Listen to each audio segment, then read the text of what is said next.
بسم اللہ الرحمن الرحیم۔ عظیم پاکستانیوں کی خدمت میں عوامی عدالت سے ڈاکٹر حفیظ قیصر کا سلام۔ پاکستانیوں، روزانہ سوشل میڈیا میں مصنوعی ہنگامہ برپا کیا جاتا ہے۔ لوگ اپنے مفادات کی خاطر پتہ نہیں کیا کچھ پاکستانی قوم کو پیش کر رہے ہیں، اور ان سب کا ٹارگٹ ایک ہی ہے۔ زبان الگ الگ، بولنے والے کا حلیہ الگ الگ، بولنے والے کا بیک گراؤنڈ الگ الگ، لیکن کہانی ایک ہی جیسی ہے، جیسے کہ پاکستان کے ٹی وی ڈراموں میں آ رہی ہے۔ آج پاکستان میں 2024 کا بجٹ پیش ہو چکا ہے۔ یہ بجٹ کوئی انوکھا یا نیا بجٹ نہیں ہے۔ ایسے بجٹ تواتر سے پاکستان میں پیش کیے جا رہے ہیں، اور یہ مزید پیش کیے جائیں گے اس وقت تک جب تک آپ قرضہ لینے والوں کا گریبان نہیں پکڑیں گے۔ جو لوگ ملک کو قرض پہ چلانا چاہتے ہیں، انہیں ہم پر مسلط کیا جاتا ہے، انہیں ہمارا لیڈر بنا کے پیش کیا جاتا ہے۔ ہم تو انہی کو برا سمجھتے تھے، انہی کو برا کہتے تھے، اور کبھی جوش میں آتے تھے تو فوجی لیڈرشپ کے خلاف کھلی تنقید کرتے تھے۔ لیکن پتہ یہ چلا کہ ہمارے وہ بزرگ، وہ سینئر، وہ دوست جو قوم کو رہنمائی دینے کا فریضہ ادا کر رہے ہیں، وہ بھی پیسے لے کے بولتے ہیں۔ جب قوم کو شعور دینے والے دانشور، ٹی وی پہ بولنے والے صبح شام باصلاحیت لوگ پیسے لے کے بولیں گے، تو وہ قوم کو بحران سے نکالنے کی بجائے مزید بحران کی طرف دھکیل دیں گے۔ آپ کے سامنے وہ لسٹ آ چکی ہے۔ میں بجٹ پر اس لیے زیادہ گفتگو نہیں کر رہا کہ یہ بجٹ تو روایتی بجٹ ہے، اس سے نجات حاصل کرنے کا فارمولہ ایک ہی ہے جو دنیا کے بیشتر ممالک میں اپلائی ہوا، اور وہ ہے انقلاب۔ اب سوال یہ ہے کہ پاکستان میں انقلاب کی دیگ تو پک رہی ہے، آتش فشاں تو تیار ہے، لیکن تاخیر کس بات کی ہے؟ تو ملک ریاض نے اس کا جواب دیا ہے۔ وہ فہرست جاری کر کے کہ پاکستان کے نامور ترین صحافی ان کے لیے کام کرتے ہیں، پیڈ ہیں۔ کس کا نام لوں؟ کس کس کو دیکھوں؟ ہمارے لیے تو بہت سے لوگ قابل تعریف اور قابل رشک تھے، لیکن آج ہمیں بہت شرمندگی ہے کہ حامد ویر کا نام بھی آ رہا ہے کہ وہ بھی پیسے لینے والوں میں شامل ہے۔ نجم سیٹھی صاحب جو چڑیا کے قصے دن رات سناتے تھے اور کہتے تھے کہ میری تو پیشن گوئیاں کیا ہیں؟ جو پیسے دیے جاتے ہیں ان کی زبان آپ بولتے ہیں، اور سننا چاہتے ہیں آپ؟ نصرت جاوید بڑے معروف کالم نویس ہیں، دانشور ہیں، ان کا نام بھی اس لسٹ میں شامل ہے۔ کس کس کا نام لوں اور کیا کیا قصہ بیان کروں؟ کاشف عباسی ہمارے دوست کے کلاس فیلو ہیں یونیورسٹی کے، مہرین عباسی، مہرین جو ان کی بیگم ہے، ان کی شادی کا بجٹ بھی اس میں لکھا ہوا ہے۔ اب آپ خود بتائیے، جس ملک کا دانشور طبقہ اپنی دانش کو انتہائی ارزاں نرخوں میں بیچ رہا ہے، وہ قوم کی کیا خدمت کر رہا ہے؟ کیا ٹی وی چینل سے ملنے والے پیسے کافی نہیں ہیں؟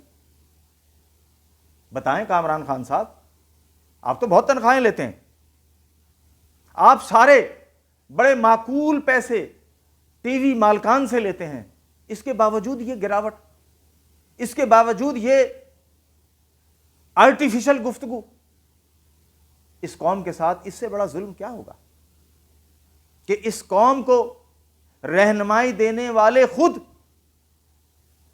اپنے ہاتھ گندے کر چکے ہیں۔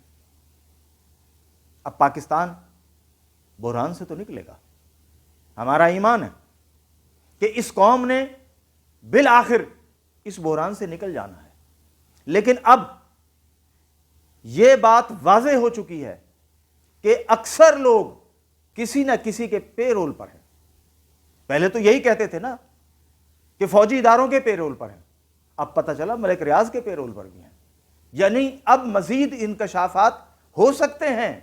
تو پھر آپ تمام کو چاہیے, آپ میں سے جو سچا ہو, کہ لا آف ڈیفیمیشن آپ سب نے پڑھا ہوا ہے, کریں استعمال ملک ریاض کے خلاف, دیں درخواست, کٹہرے میں کھڑا کریں ملک ریاض کو کہ وہ جھوٹا ہے, وہ بہتان لگا رہا ہے اور آپ سچے ہیں. پھر تو بات ٹھیک ہوگی. اور اگر آپ نہیں کرتے تو پھر ملک ریاض سچا ہے. آج کے بعد آپ ٹی وی چینلز پر بیٹھ کر گفتگو کرتے ہوئے اپنے کردار کا خود جائزہ لے لیں. اب ہمیں یہ بھی سمجھ آتی ہے کہ 3 لاکھ کا جو کالم لکھتے تھے, میرے یونیورسٹی کے سینئر ہیں, میں کیا کہوں ان کو, ان کا نام بھی آ گیا لسٹ میں, کہ موصوف 3 لاکھ روپے فی کالم کے وصول کرتے تھے ملک ریاض سے. ایک زمانے میں ہم نے سنا تھا جب نواز شریف پنجاب کے وزیر خزانہ تھے, وہ 10,000 روپے پر کالم دیا کرتے تھے, اور اس وقت کے بڑے بڑے صحافی کالم لکھتے تھے, پیش کرتے تھے اور 10,000 لے لیتے تھے. تو آج وہ 3 لاکھ لیتے ہیں. تو پاکستان میں تبدیلی اس لیے نہیں آ رہی. پاکستانی قوم کو آپ دانشور تقسیم در تقسیم کر رہے ہیں.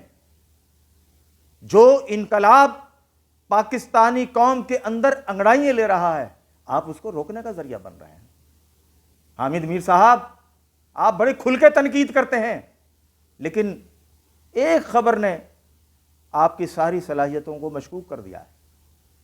ماضی میں بھی یہ الزام آپ پر تھا, لیکن آج یہ الزام اس انداز میں سامنے آیا ہے. اب آپ فوج کو تنقید کا نشانہ بنانے سے پہلے اپنے گریبان میں جھانک لیں کہ آپ کا کردار کیا ہے. آپ سب تو اپنی صلاحیت کو, اپنی قابلیت کو بیچ کر محلات بنانے کے شوقین ہیں. بڑے بڑے ٹور کرتے ہیں, بڑے بڑے پلازے خریدتے ہیں, بڑی بڑی جائیدادیں بناتے ہیں.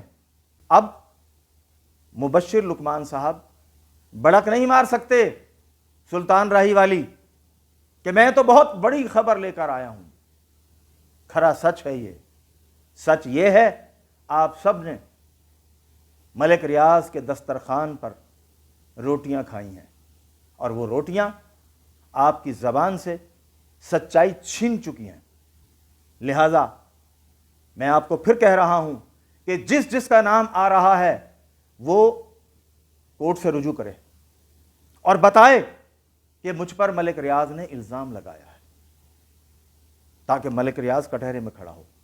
اگر آپ یہ جرت نہیں کرتے تو پھر یہی سمجھا جائے گا کہ ملک ریاض سچا ہے, آپ غلط ہیں. پھر فوج کے ادارے پر, اسٹیبلشمنٹ پر, کسی پولیٹیکل لیڈر پر آپ کی تنقید جائز نہیں بنتی, کیونکہ ہمیں کیا پتا آپ کس سے پیسے لے کے یہ تبصرہ کر رہے ہیں. قومی تبصرہ تو وہ ہوتا نہیں ہے, وہ تو پیڈ تبصرہ ہے. جب پیڈ تبصرہ ہے تو وہ قوم کی خدمت نہیں ہوتی, وہ قوم سے دشمنی ہوتی ہے. لیکن ہمارا یہ یقین ہے اور ایمان ہے کہ پاکستانی قوم اب ایک ایسے نقطے پر متحد ہونے جا رہی ہے جس پہ آنے والے کل میں آپ کو بھی متفق ہونا ہوگا.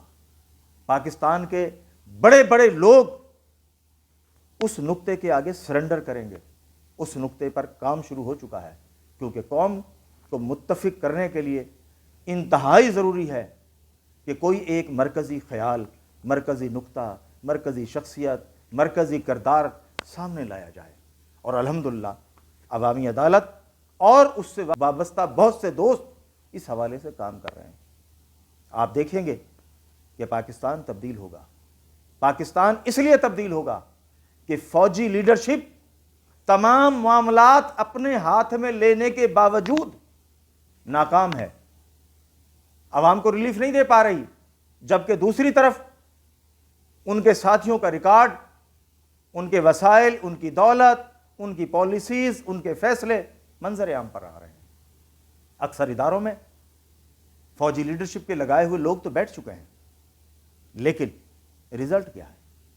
یہ وہ سوال ہے جو پاکستانی قوم جنرل آصف منیر صاحب آپ سے کر رہی ہے، آپ کے ساتھیوں سے کر رہی ہے، تمام کور کمانڈرز سے کر رہی ہے کہ بتائیے آپ نے یہ سب کچھ بنایا، اسٹیج سجایا، پھر قوم کو کیا ملا؟ اس کا جواب آپ کو دینا ہے۔